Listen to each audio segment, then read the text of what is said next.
Viaje sin distancia, Robert Scotch, de historia detrás de un curso de milagros. En el capítulo 7 conocimos un poco la historia de Judy y Bob y cómo conocieron a Bill y a Helen. También un poco la historia de su hija, que también tenía premoniciones. Un capítulo interesante, el 7. Hoy leeremos el capítulo 8 y doy inicio. Los primeros 100 juegos de un curso de milagros le fueron servidos a Judy 7 semanas después. Cada uno estaba formado por 4 volúmenes. 2 incluían el texto completo y los otros recogían independientemente el libro de ejercicios y el manual para el maestro. Sus dimensiones eran las de un libro de bolsillo, 12 centímetros de ancho por 20 de alto.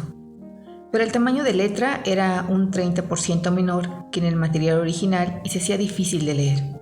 Sin embargo, de esta forma al menos era fácil transportar lo que en una semana se distribuyeron 80 de los 100 lotes en el área de San Francisco y los restantes viajaron a Nueva York con Judy. En vista de que esta veintena se distribuyó en 4 días, Judy envió un SOS a Eleanor para imprimir otro centenar, pero antes de que le fueran servidos ya tenía casi 100 nuevas peticiones.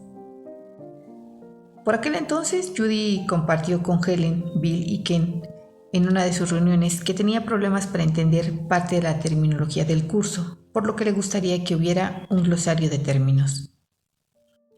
Bill le dijo que ya lo había comentado varias veces con Ken y Helen, pero sin resultado. ¿No podrías pedir ayuda a la voz para clarificar algunos términos?, preguntó Judy a Helen. Esta respondió que por supuesto que podía preguntar, lo cual no significaba que obtuviera respuesta, añadiendo: si la respuesta es igual de larga que el resto del material, no estoy segura de querer oírla.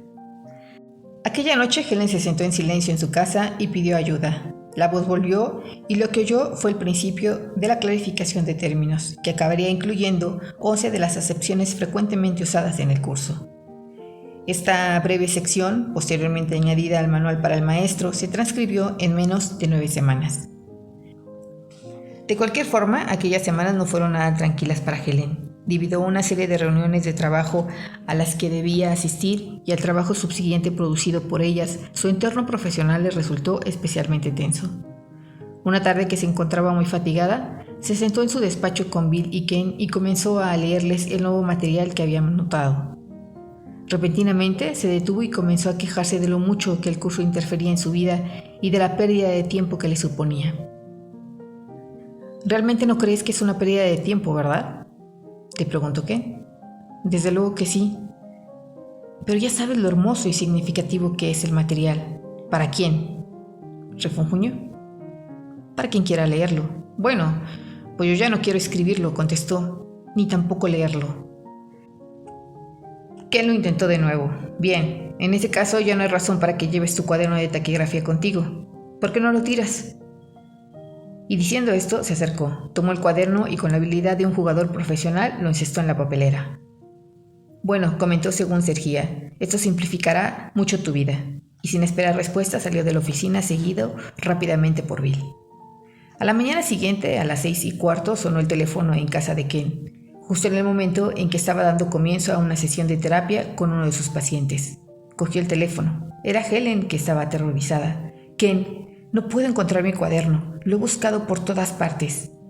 Tiene que estar en algún lugar, Helen. Mira los papeles que te llevaste a casa anoche. Los he revisado ya 3 veces. ¿Dónde podrá estar? Helen, ahora tengo un cliente, respondió Ken. ¿Por qué no? ¡Oh, Dios!, exclamaron a la vez. La papelera, recordó Ken, quedándose boca abierto. Olvidé sacarlo. Me puse el teléfono y... ¿qué vamos a hacer? Llama a Bill, le aconsejó Ken. Quizá pueda avisar al encargado de la limpieza. Helen colgó y de inmediato llamó a Bill a su casa y le contó lo sucedido. Bill le tranquilizó. No te preocupes, Helen. Llamaré al celador y le diré que retenga la basura hasta que llegue yo. ¿Cómo pude hacer una cosa así?, se preguntaba Helen después de colgar. Bill llamó al hospital inmediatamente e intentó hablar con el celador, pero no tuvo suerte. Todo lo que sabía era que la basura se recogía antes de medianoche para ser quemada a las 6 de la mañana. Bill colgó el teléfono, se puso la ropa y salió corriendo a coger un taxi. La carrera hasta el hospital le pareció interminable a pesar de que llegó en menos de 20 minutos. Aunque no pudo localizar al celador del edificio, encontró a un ayudante que le confirmó que el encargado normalmente incineraba la basura a las 6 de la mañana, aunque aquel día aún no lo había visto. Bill le contó al ayudante la importancia del asunto y este le llevó al lugar en que almacenaban la basura antes de quemarla. Abrieron la puerta y Bill suspiró aliviado cuando vio la habitación repleta de bolsas llenas de basura. Debía de haber unas 40. Y como todas eran parecidas, era imposible decidir por dónde comenzar la búsqueda. A Bill no le agradaba mucho la idea de regresar toda aquella basura que incluía todo tipo de sobras y excrementos de los animales de los laboratorios, pero sabía que tenía que hacerlo. Silenciosamente pidió ayuda y cogió 2 bolsas. El asistente tomó una y le dio la vuelta. Bill revolvió entre los desperdicios, pero no vio el cuaderno. Ayudó al asistente a rellenarla de nuevo y abrió la segunda bolsa. El asistente la vació e inmediatamente Bill localizó el cuaderno y dio gracias en silencio por el milagro. Cuando se estaba limpiando, el hombre que generalmente incineraba la basura entró apresuradamente. «Lo siento, llego tarde», dijo. «No me encontraba bien». Este episodio tuvo un impacto vital en Helen al convencerla del verdadero compromiso que tenía con el curso. No podía negar la sensación de pérdida que sintió al pensar que el cuaderno había sido destruido. Poco después de que pidiera los terceros 100 lotes de libros en edición de bolsillo, Judy recibió una llamada de una amiga que tenía una pequeña editorial y quería hablar con ella sobre la posibilidad de publicar un curso de milagros comercialmente. Judy sabía que no podía tomar ninguna decisión sin contar con Bill, Helen y Ken. Evidentemente, esto significaba que cuando había alguna propuesta, solo tomaban decisiones después de que cada uno de ellos hubiera pedido ayuda a su guía interno, o como dice el curso, al Espíritu Santo. En la reunión siguiente, los 4 se sentaron en silencio y pidieron ayuda. Lo que los 4 escucharon fue que la amiga de Judy no debía editarlo. Siguieron este procedimiento media docena de veces a lo largo de los siguientes meses, porque a medida que más gente se enteraba de la existencia del curso y lo pedía, los editores comenzaban a mostrarse interesados. Judy sabía que el material tenía que ser publicado de forma adecuada, pero no tenía ni idea de cómo hacerlo. El número de gente que llamaba a la fundación para hablar con Judy acerca del curso siguió aumentando. Muchos eran personas a las que ya conocía, pero también había muchos desconocidos que habían oído hablar de los libros por un amigo. Otra gente a la que no había visto en años llamaba para preguntar cómo podría conseguir los libros que había visto en la casa de un amigo de un amigo. Lo más desconcertante era que el número de llamadas no guardaba ninguna proporción con el de los libros que habían sido distribuidos. «Las fotocopiadoras deben de estar haciendo horas extras», solía comentar Judy a Bob. Llamaba a todo tipo de gente: psicólogos, educadores, pastores, gente del mundo de los negocios, estudiantes universitarios, católicos, protestantes, judíos, negros, blancos y orientales. La universalidad en la demanda del libro parecía ser total. En febrero de 1976, una vez más se agotaron los libros. La tercera partida de 100 lotes se distribuyó entre una lista de espera de personas que los habían reservado antes de que Judy los recibiera. Pero cuando cada uno del círculo preguntó si se debían imprimir otra tanda igual, la respuesta fue no. No lo entendían, porque la demanda iba en aumento en vez de disminuir, y no había otra forma de satisfacerla que no fuera imprimiendo más libros. «Quizá la gente que viene a vernos hoy serán los indicados», suspiró Judy. Aquel grupo les fue presentado a través de John White, un viejo amigo de Judy, que era un respetado autor y editor. A medida que el grupo expresaba sus actitudes, intereses y creencias, a todo el mundo le pareció obvio que eran personas muy espirituales que podrían cuidar de la andadura del curso de manera responsable y digna. Los 4 tenían una sensación muy positiva y estaban entusiasmados con la idea de que gente tan adecuada les hubiera sido enviada para ayudarles a hacer el curso asequible de la forma menos comercial posible. Agradecieron a John que hubiera atraído a sus socios y Judy le dijo que volvieran a conectar con él una vez que hubieran preguntado a su guía sobre aquel asunto. Después de que el grupo se hubiera ido, los 4 se sentaron en silencio y preguntaron si esas eran las personas que debían publicar el curso. Después de unos minutos, abrieron los ojos y se miraron entre ellos. Sus caras reflejaban incredulidad, y sin ninguna duda los cuatro supieron que habían recibido la misma respuesta: no. Pero esta vez, dijeron, preguntaremos a quién debe hacerlo. Se sentaron en silencio. Después de 5 minutos, ni Judy, ni Bill, ni Ken recibieron respuesta alguna. Pero Helen sí la recibió y dijo: creo que esto no les va a gustar. ¿Qué has escuchado?, preguntó Judy. La respuesta es que el curso debe ser publicado por aquellos que lo tienen como único objeto de interés. Eso es ridículo, dijo Judy. No hay ninguna editora que cumpla esta condición. Sí que lo hay, respondió Helen suavemente. ¿Quién?, preguntó Judy. ¿Quién publicó las ediciones de bolsillo? Eleanor, pero... No, dijo Helen. Eleanor las imprimió, pero las editó la fundación. Judy se quedó boca abierta. ¿La fundación va a publicar los libros? La fundación tiene los derechos de autor, añadió Bill. Sí, pero... Judy estaba asombrada. ¿Saben lo que costará? La fundación apenas tiene dinero. Preguntemos de dónde vendrá el dinero, dijo Helen. Según iba cerrando los ojos, Judy oyó claramente a su voz decir: haz el compromiso primero. Cuando abrieron los ojos, Judy preguntó a los demás lo que habían oído, y nadie había oído nada. Inmediatamente comprendió que tenía que comprometerse primero.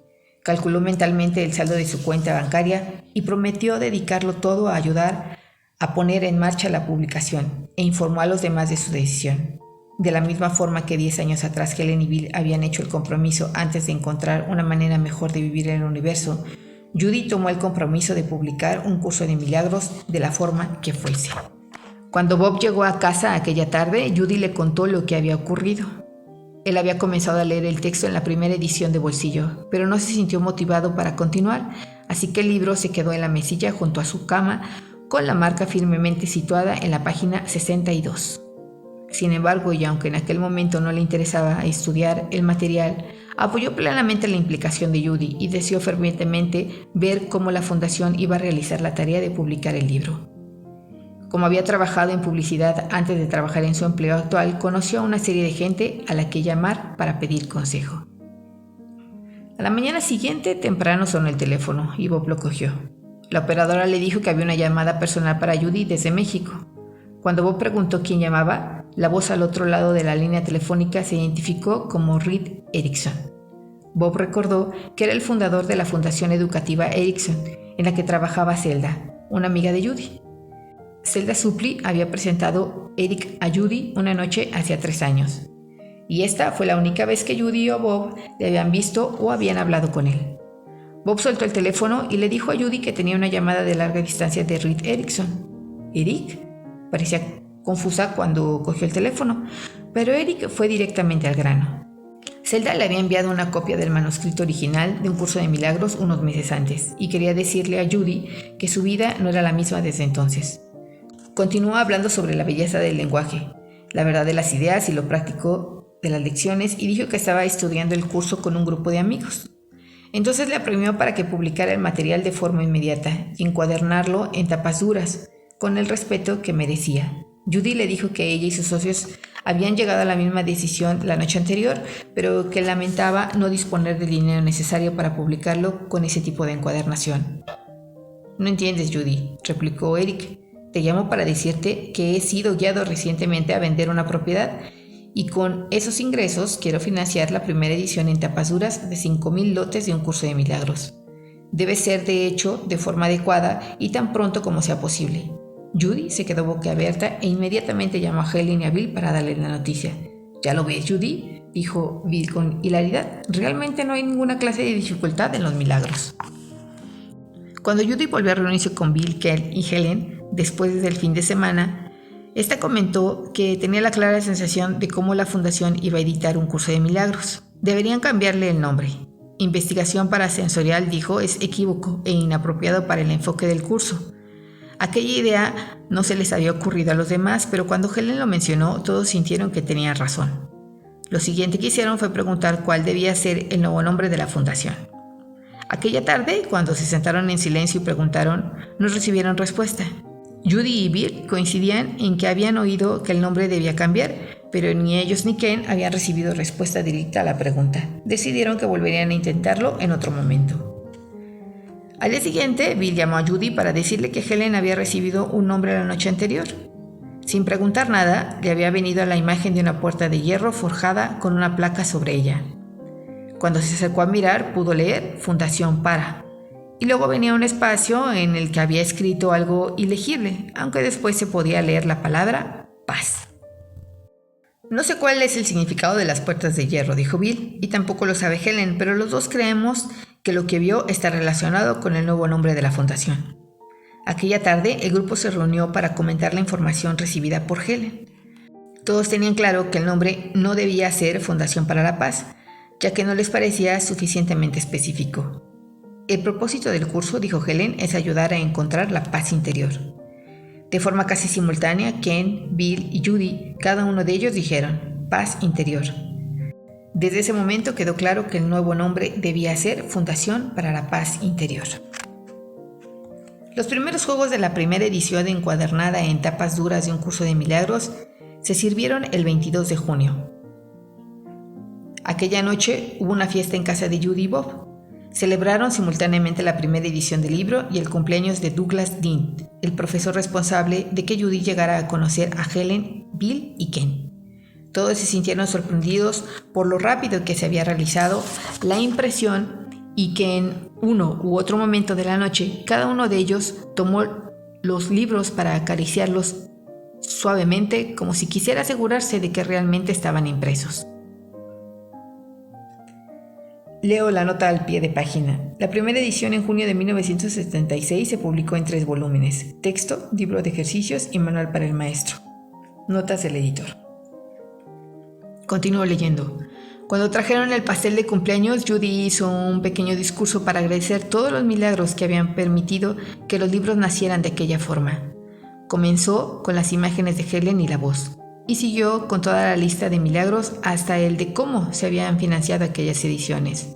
Y cuando tomó los libros en sus manos, supo sin sombra de duda cómo todas las demás personas en la habitación, que escuchando a sus voces internas, un curso de milagros había sido hermosamente guiado hasta su perfecto nacimiento. Y bien interesante cómo fue el 22 de junio. O sea, un día 22. Porque aquí es 22 de junio. Pues puede ser 22 de junio de 1976. Luego saco los números. Reed Erickson, de la Fundación Educativa Erickson, regaló las primeras copias del libro a más de 200 de sus amigos personales y conocidos, aquellos que él sintió que se podrían beneficiar. Esas personas vivían por todo el país y muchos de ellos eran líderes en sus respectivas profesiones. Como resultado, el curso comenzó a tener una excelente difusión de forma casi inmediata. Asimismo, otros miembros del grupo enviaron copias de regalo y Bill envió una a Hugh Lynn Casey, que les había ayudado tantos años atrás. Y además, la fundación había acumulado una lista con más de 200 nombres de personas que solicitaban información sobre el curso. Fueron informados de que ahora podían adquirirlo en el nuevo formato. Los planes de Judy incluían un viaje a California aquel verano. Al irse se llevó 64 juegos e hizo enviar otros tantos para poder proporcionárselos a quienes lo pidiesen. No tenía ni idea de cómo se venderían ni a quién, pero sabía que si estaban disponibles, la gente que debía tenerlos sería guiada hasta ellos. Cuando Judy llegó a California, inmediatamente se puso en contacto con Jim Bolen, el editor de SIG, quien le insistió para que dirigiese un grupo de trabajo sobre el curso una de las noches siguientes.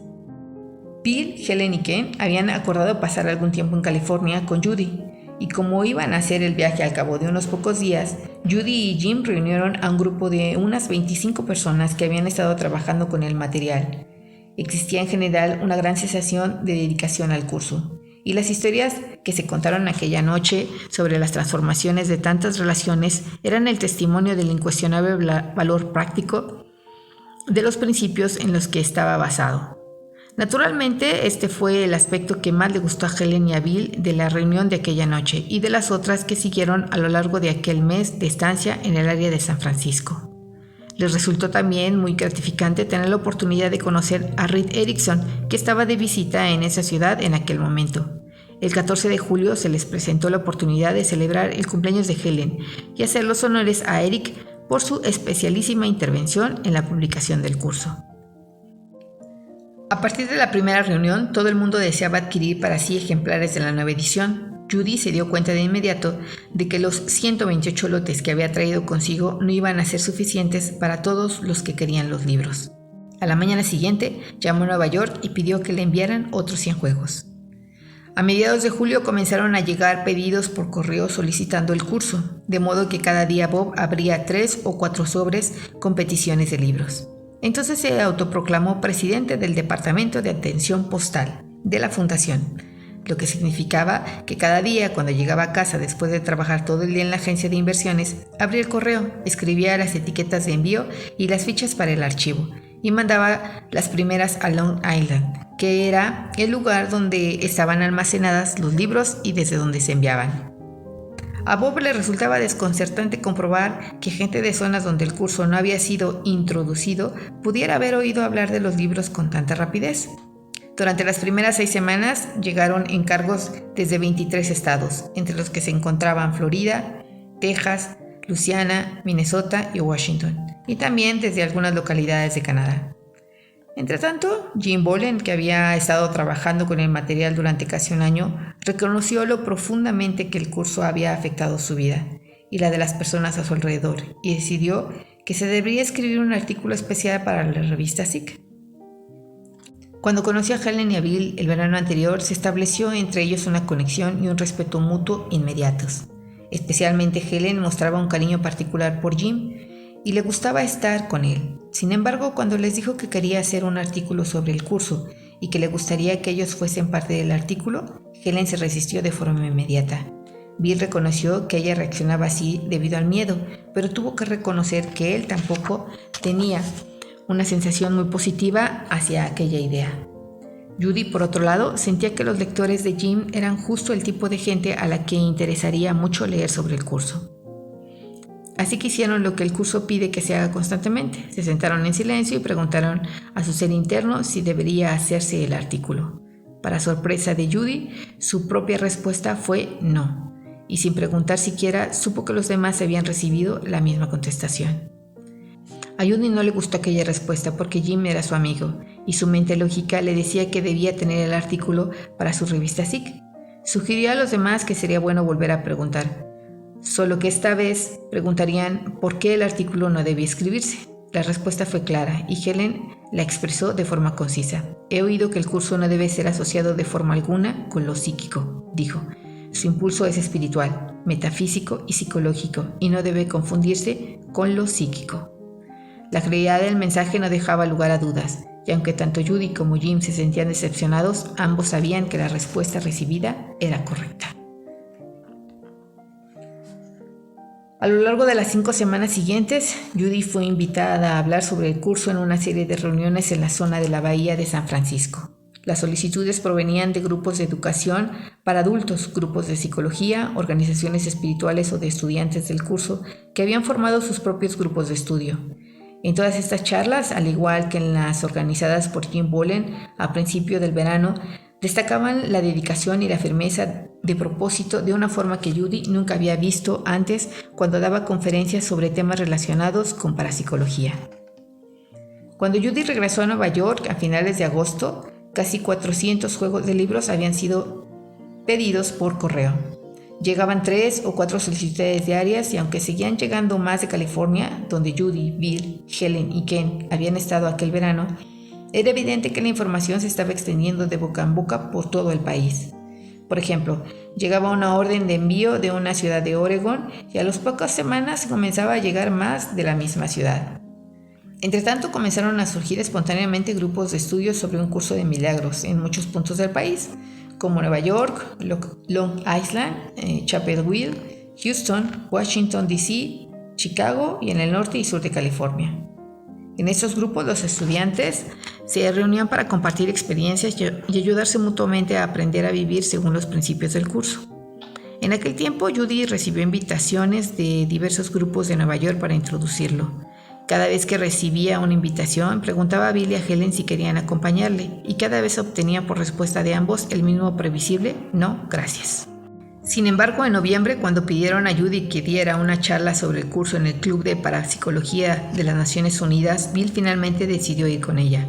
No le importaba mientras se tratara de un grupo reducido de gente, ya que no creía que ningún miembro de la ONU tuviera algo que ver con el hospital en el que trabajaba. Aquel mismo mes, Bill recibió una llamada de Hugh Lynn Casey, agradeciéndole mucho los ejemplares que había recibido como regalo, y le dijo que creía que realmente era uno de los documentos metafísicos más importantes que conocía. Continuó diciendo que a la librería de la Asociación para la Investigación y la Iluminación le gustaría poner los libros a la venta, y pidió a Bill si podía encargarse de que fueran enviados en depósito 10 lotes de libros a Virginia Beach. Esta fue la primera librería en la que un curso de milagros se puso a la venta. Para Bob, uno de los aspectos más satisfactorios del cargo de presidente del departamento de correos en la fundación era el de leer y contestar el continuo flujo de cartas de todos aquellos a quienes el trabajo con el curso había afectado profundamente. Llegaban cartas de gente procedente de cualquier tipo de fe o tradición, y en su mayoría relataban cómo, aplicando los principios del curso, habían comenzado a sanar diversas relaciones inarmónicas. Muchas de las cartas hacían referencia a los milagros ocurridos cuando quienes las escribían comenzaron a aplicar los principios del curso, milagros que les ayudaron a cambiar radicalmente la dirección de sus vidas, milagros que siempre tenían como base la percepción recientemente adquirida de que el amor siempre está presente. A veces las cartas contenían relatos muy inspiradores de cómo había ocurrido lo imposible, mientras que otros simplemente expresaban su agradecimiento a la fundación por poner a disposición del público estos libros tan prácticos. Las cartas comenzaron a llegar a finales de otoño de 1976 y hasta el día de hoy continúan llegando regularmente. Mientras Bob tomaba a su cargo el trabajo administrativo, Judy pasaba mucho tiempo viendo a gente que había oído hablar de un curso de milagros y que quería saber algo más sobre él. Aunque recibía solicitudes de personas con todo tipo de formación, las más habituales eran de educadores, psicólogos y gente orientada espiritualmente. Esas personas no solo estaban interesadas en los libros para sí mismas, sino también en relación con sus prácticas profesionales. La atracción hacia los libros que sentía este tipo de gente fue precursora de cómo serían las cosas en el futuro, porque a medida que el curso se extendía por el país, habría muchas solicitudes de practicantes de esas profesiones. Kel, Bill, Ken y Judy siguieron dedicando 3 tardes a la semana a reunirse, algo que ellos consideraban un deber sagrado. Uno de los temas que trataban con regularidad era el miedo de Helen a que alguien del hospital se enterase de lo que había hecho, porque a pesar de saber muy bien lo que decían las lecciones del curso, incluida la 48 en la que se afirma que no hay nada que temer, seguía sintiéndose muy amenazada por la idea de que alguien la descubriera. De hecho, el que fuera cada día al hospital y funcionara de forma muy productiva a pesar de sus miedos era un mérito de sus capacidades profesionales.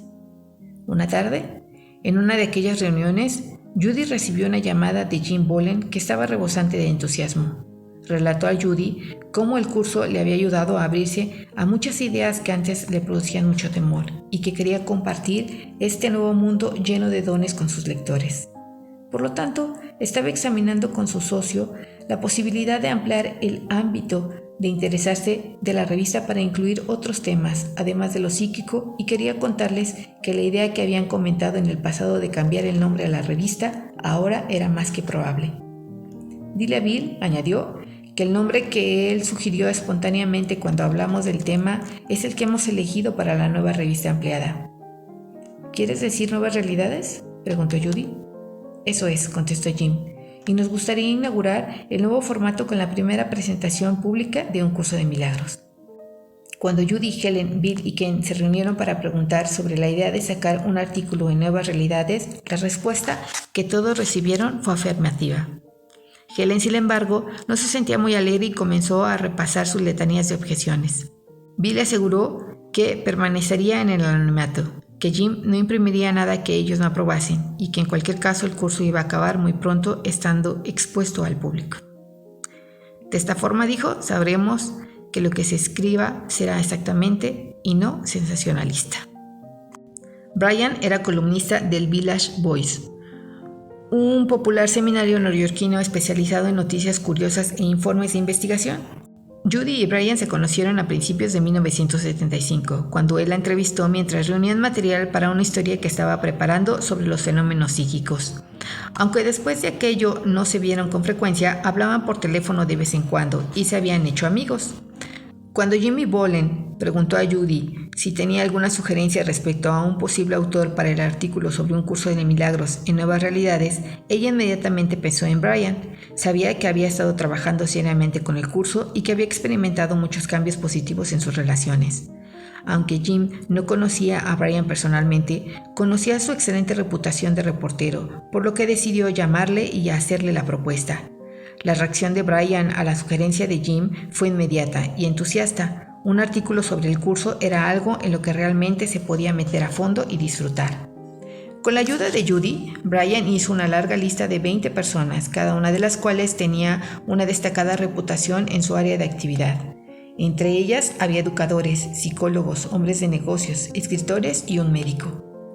El artículo se escribiría sobre algunos de aquellos personajes y hablarían de cómo el curso había afectado sus vidas hasta aquel momento.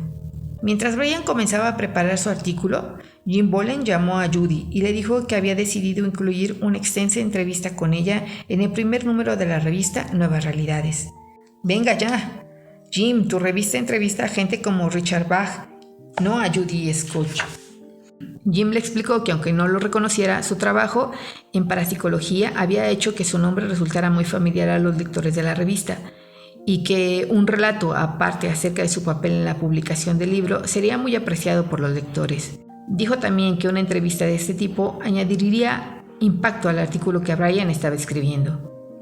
Jim tardó casi una hora y tuvo que utilizar su lógica más persuasiva para que Judy consintiera en preguntar a su voz interna qué debía hacer. Asimismo, Judy contó a Helen y a Bill el proyecto de Jim, y ellos acordaron preguntar también. Para su sorpresa, la respuesta que recibió Judy fue un enfático sí, mientras que Helen y Bill escucharon una respuesta igualmente afirmativa. Entretanto, a primeros de mayo, la organización de Hugh Lynn Casey, la Asociación para la Investigación e Iluminación, envió el número de marzo de su periódico, que contenía el primer comentario sobre el curso. Esto es un extracto. Los 3 libros constituyen uno de los sistemas de verdad espiritual más destacables a los que se puede acceder hoy en día en el mundo de la metafísica. Es una obra de revelación del siglo XX, cuyo ambiente virtualmente no tiene límites. Quien quiera que busque a Dios y que haya estudiado la literatura metafísica, el nuevo pensamiento o los misterios de las religiones de Oriente u Occidente debería leer Un curso de milagros. Poco después de la aparición del comentario, la librería de la asociación pidió 50 juegos. Para Bill, esta era una de las señales por las que deberían tratar el tema de una nueva reimpresión del curso. De los 5,000 juegos que fueron impresos, quedaban unos 2,500, que bastarían para los 6 meses siguientes si se mantenía el ritmo de la demanda. Pero teniendo en cuenta la revista de la asociación y suponiendo que el artículo de Nuevas Realidades tendría algún efecto sobre los pedidos, Bill sentía con claridad que debían encargar otra impresión. Una vez más, los pros y contras lógicos fueron estudiados. Obviamente nadie tenía una idea exacta del efecto que tendrían el artículo y la entrevista en las órdenes de compra, pero Bill sintió que se podía esperar que fueran unos 1,000 los pedidos de los lectores de la revista Nuevas Realidades. Bob pensó que aquella era una estimación muy optimista para una revista con una tirada de 14,000 ejemplares, y después de la típica discusión infructuosa, preguntaron en su interior. Cada uno de ellos escuchó que se debían encargar otros 5,000 ejemplares, pero Bill escuchó además que debían ser encargados de forma inmediata. Cuando Bob llamó para encargarlos, le contestaron que tardarían 3 meses en servir los libros. «Es perfecto», dijo Bob. «Esto nos pone a mediados de junio. No lo necesitaremos hasta 2 meses después». Qué poco sabía entonces. Al final del artículo de Brian, la revista imprimió un recuadro con la información de cómo obtener el curso, y 5 días después de que el número fuera enviado por correo, la fundación comenzó a estar abarrotada de pedidos. Para Bob, esta fue la señal de que debía renunciar a su puesto de presidente de la sección de envíos postales, y la fundación contrató a una secretaria para gestionar los pedidos y la correspondencia, ya que ambos parecían ir en aumento. A mediados de junio, Bob vio que escaseaban los libros. El encuadernador estaba teniendo algún problema y los envíos se retrasarían de 4 a 6 semanas. No había otra cosa que hacer que procesar el correo y preparar las etiquetas hasta que fuera servida la segunda remesa de libros. Cuando los nuevos libros estuvieron listos, a finales de junio, ya había más de 1,000 pedidos acumulados. Nadie podía creérselo. Una revista que tenía una tirada de 14,000 ejemplares era responsable de 3,500 pedidos en un periodo de 4 meses. Otra reimpresión de 7,500 juegos de libros, que fue encargada tan pronto como se recibió la segunda, llegó en octubre. Por entonces los pedidos llegaban a un ritmo de unos 25 diarios. Y había una serie de librerías que habían solicitado poner el libro a la venta. La cuarta reimpresión de 10,000 juegos se sirvieron en enero de 1978 y entonces se pudo abastecer a los libreros especializados en temas metafísicos. Evidentemente la información sobre el curso se transmitía de boca en boca. 3 meses después de la edición de los artículos en Nuevas Realidades, se habían recibido pedidos de los 50 estados, así como los numerosos países del extranjero, entre los que se contaban Australia, India y Sudáfrica.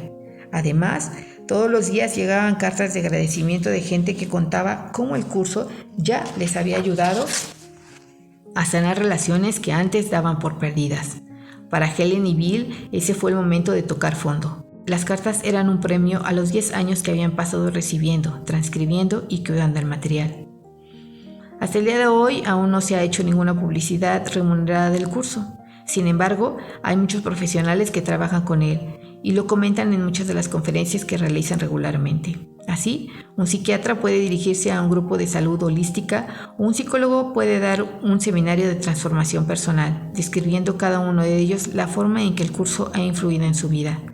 De esta manera, cada uno ayuda a extender el conocimiento del curso, que tal como uno de los conferencistas afirma, es uno de los documentos más importantes del siglo. Y hasta aquí el capítulo 8. En este capítulo me sorprende la facilidad con que conectan con la voz y que se atienen a lo que les dice, porque es lo mejor. Eso para mí es sorprendente. Ya nada más nos queda un capítulo, el 9, y termina el libro. Llegan a mí muchos cuestionamientos. Creo que ahora que tome el curso nuevamente será de otra manera, más profunda, con conocimiento de dónde viene, el por qué, el para qué. Y pues he de decir que ya lo quiero empezar.